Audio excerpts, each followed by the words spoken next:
Good Wednesday morning, everyone, and welcome into today's daily Bible reading for April the 26th. Today we are reading together in Numbers chapter 21, which is going to continue on this new portion of the timeline of Israel. I did not stress as much as I probably should have yesterday the fact that chapter 20 probably signifies for us the changing of the generations, because 2 out of the 3 major leadership characters of Israel passed away. There in chapter 20, Miriam and Aaron. Only Moses is left of those original 3. And since 38 some years have passed since the previous section, we could probably assume that a great number of the previous generation has also passed away. So we see there in chapter 20, the kind of the changing of the guard. So here in chapter 21, one of the questions we might ask ourselves is, okay, the characters have changed. The new generation is probably taking a much more dominant position in the storyline. They're probably stepping up to be a lot more of those who are participating in the action. Are they going to be different than those who were turned away at the doorstep of Canaan? Are they going to show greater loyalty to God and his covenants? Are they going to show trust and belief in him? Or are they going to be like the previous generation and continue to fail before Yahweh, possibly therefore demanding that God lay upon them great consequences? Let's check that out here in Numbers chapter 21. Numbers 21 and verse number 1. Numbers 21, verse number 1, when the Canaanite king of Arad, who lived in the Negev, heard that Israel was coming on the Atharim road, he fought against Israel and captured some prisoners. Then Israel made a vow to Yahweh, if you will hand this people over to us, we will completely destroy their cities.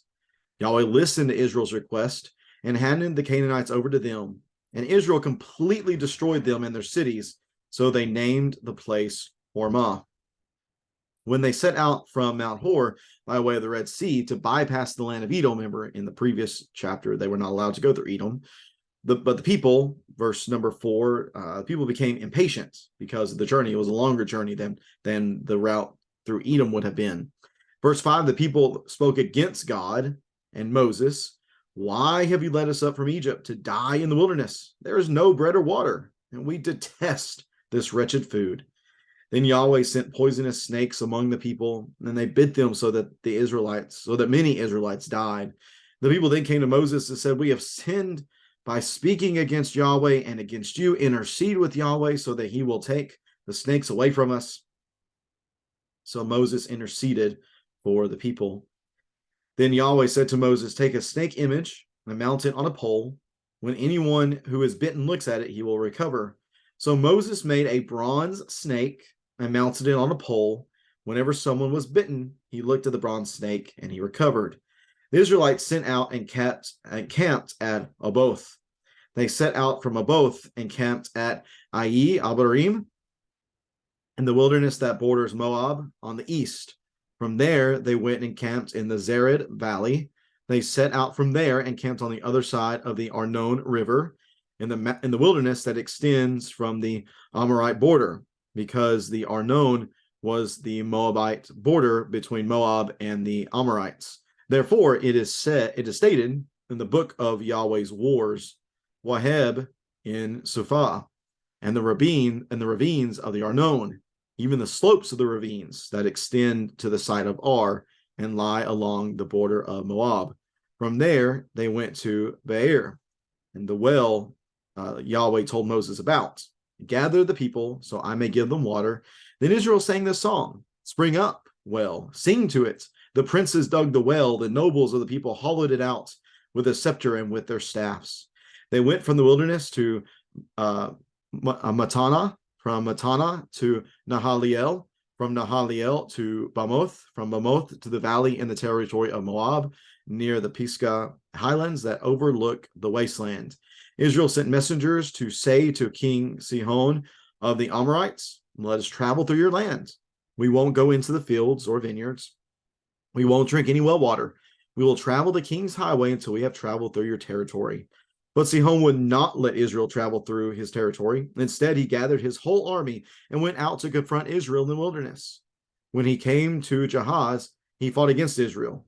And Israel struck him with the sword and took possession of his land from the Arnon to the Jabbok, but only up to the Ammonite border because it was fortified.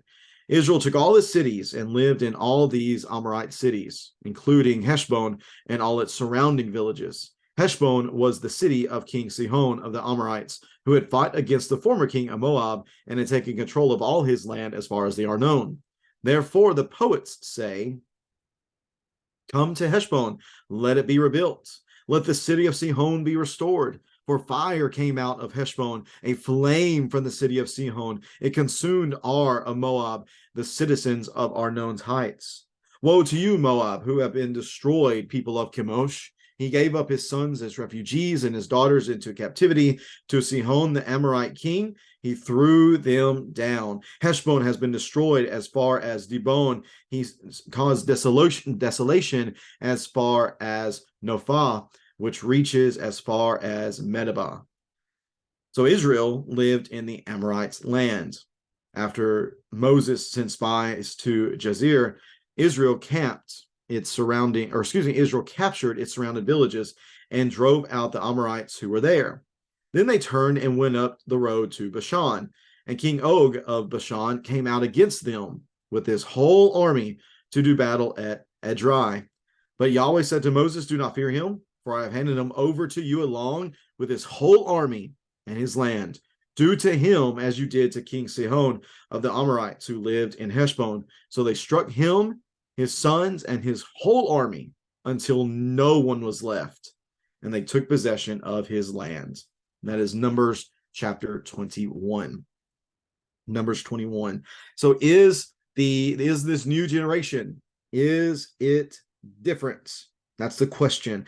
As they're continuing on their journey, making their way from the Mount Hor about to the Promised Land. I actually have a map here that I will pull up quickly as I can. Let's see here. We are in chapter 21. I actually think it's back in 20. Let's see. We want the maps. Here we go. We are in Numbers 20. Here we go. All right, let me pull up this map for us real fast. I will make it as big as I can make it. Apologies for it not being all that big. Hopefully you can see it decently on the screen. Let's see here. Remember, Mount Hor is possibly right here. Whenever it comes to tracing the Israelites' travels, there is some vagueness in there. There's some unknown, some uncertainty as far as the absolute way in which they were going. So you have to keep that in mind. Similarly, Mount Hor, where Aaron died, to be right here, which means they would have gone this direction and down here and up here. There is no straight line, really. There is no straight line in what they're doing. They're just kind of meandering around and going down and going up and such. But as best they can tell, again, the first place that we see is the king of Arad, and Arad is right about, let's see here, where is Arad on the map? I do not see it at the moment.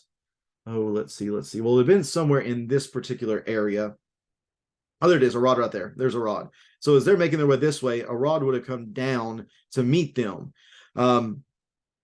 It reminds me of what took place back in chapter 14, whenever they were, let me double check, make sure I'm correct about that. Chapter 14, whenever they are rejected from Canaan and then they try to go up anyways, they're completely destroyed, they're run away. This kind of reminds me of that they go, they're facing an enemy once again.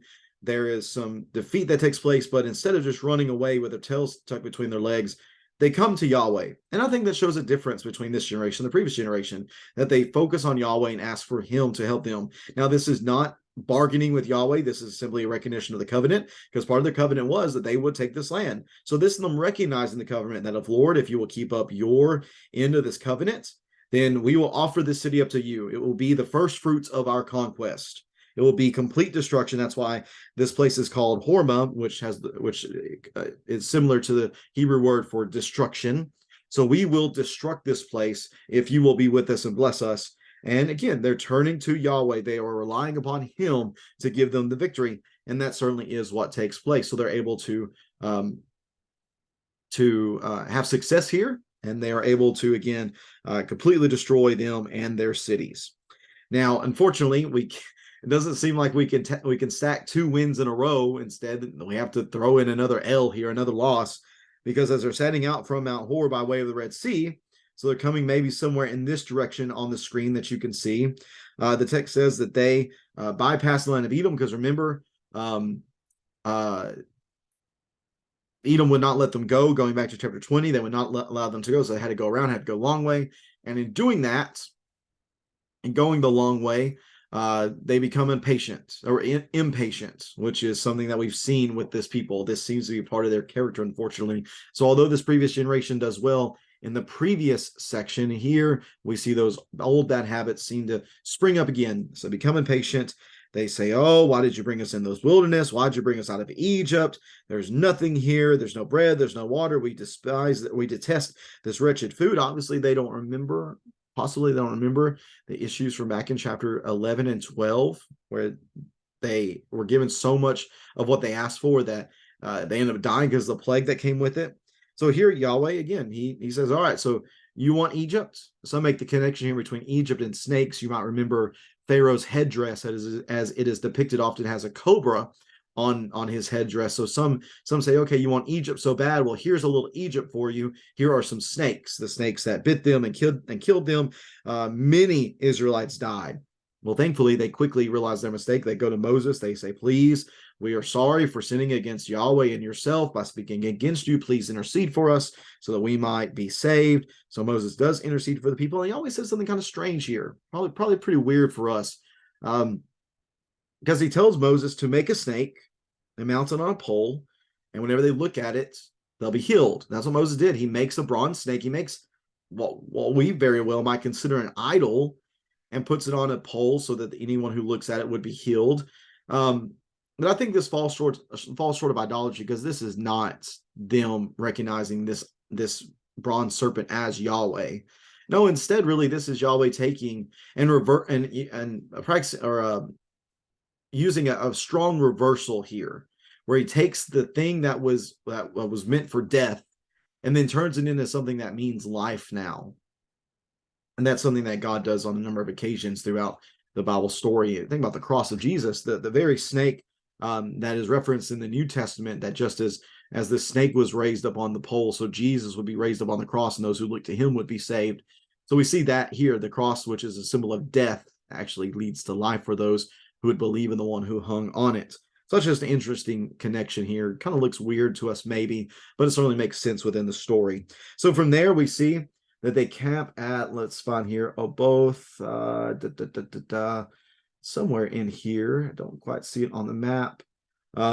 We have Oboth. We have right here. This is a place we know about. Abarim, and then they go from there. They camp in the Zered Valley. Then they go up with the Arnon River, which is this river right here. And they go up through all this, and as they're doing this, there's something mentioned in verse 14, which is as it is stated in the book of Yahweh's wars. What is this? That's not in the Old Testament. Well, it just shows us that the books of the Old Testament, the writings we have, are probably not the only writings at all that were present among the people of God. That does not mean that those writings were inspired at all. Could have been somebody just taking down a book of details concerning everything that the people participated in. Remember, there's a lot that went on in the story of Israel that just isn't recorded for us. Many stops along the way that weren't recorded, many situations that probably weren't recorded for us. But here we have this particular writing, the book of Yahweh's wars, which tells about what they did. So from there, they went up to Beer. There was a well that Yahweh told Moses about, and they drink from the well. And there's actually a song that they sang about this, which just shows us again that Israel was a singing people. And a lot of times singing is a great way to remember history and to teach history. So that's something that's taking place here. From there, Mata'an,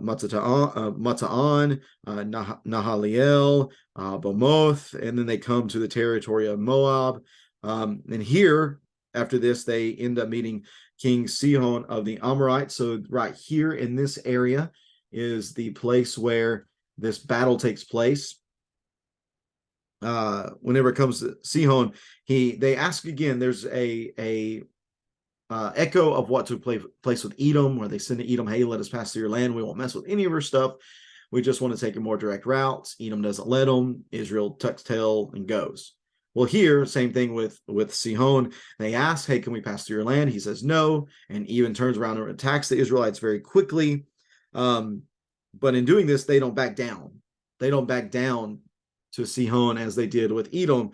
They actually end up going and fighting against them very quickly here at Jahaz, and they end up taking his territory, not just his territory, but also the territory of Moab. What we see in verses 27 through 30 is another song, a poem, a song of some sort, that doesn't seem to belong to Israel. So there's recognition of other writings out there besides those that belong to Israel, which kind of tells about what's taken place. And so now Israel is the one who has taken over this particular land, and they can add that notch to their belt in having this victory. So from there, they turn again, and they head this direction, it seems, from the plains of Moab into Jazer, and then they come up here to Edrei, and there is where they face the king of Bashan, King Og. Again, Yahweh instills them the confidence. He tells them, because he comes up, King Og comes against them with his army. So Yahweh speaks to Moses and said, do not fear him. Notice this, for I have handed him over to you with his whole army and his land. Do to him as you did to King Sihon of the Amorites who lived in Heshbon. So they struck him. Notice the language here is, I have handed them over to you. Again, we see that at the beginning, the people recognizing the covenant that they had with Yahweh and speaking upon that, saying, hey, we know that you'll deliver this to us. Give it to us, and we will offer this up to you. Here, in the same way, we see it reversed now, that Yahweh says, do this. I've got you. I'll give you the victory, and you will have success. And that's exactly what they did. They struck him down, him, his sons, his whole army, until no one was left, and they took possession of the land. They are marching right now, and they are having a number of very strong victories. And what we're going to see in chapter 22 is that the news of this reaches these other kings that are going to stand in their way. We're going to see the king, or we're going to see Balak. He's going to hear about what's going on, and we're going to see him introduced into the story. And this crazy prophet guy that ends up talked about later on, Balaam or Balaam, however you say it. You have this guy showing up the scene, and that's a great story in and of itself. Just everything that takes place with him here in the text. I'm excited to read through that with you over the next few days. Tomorrow we are going to be reading in Numbers chapter 22, and then we'll finish up this particular story by reading 23 and 24 together on Friday. Hope you can tune in for those two reads here as we continue reading about the story of Israel and how they are, again, they're overcoming their past. They're overcoming the failures of the previous generation. Sure, they're making some mistakes along the way too. They're human. There's times in which their faith is really strong. There are times in which their faith is not so strong. And Yahweh corrects them. They do suffer for it, yes, but we've seen up to this point a good bounce back from the people. And we're going to see that so long as they continue to rely upon God to get the victory, as long as their faith and trust is in him, as long as they do as he tells them to do and don't do what he tells them not to do, then things are going to work out well. And we'll see that as we continue on throughout the story. Hope you'll tune in tomorrow as we read together in Numbers chapter 22. And hope we'll see everybody tonight for our Bible studies beginning at 7 p.m. Take care and God bless.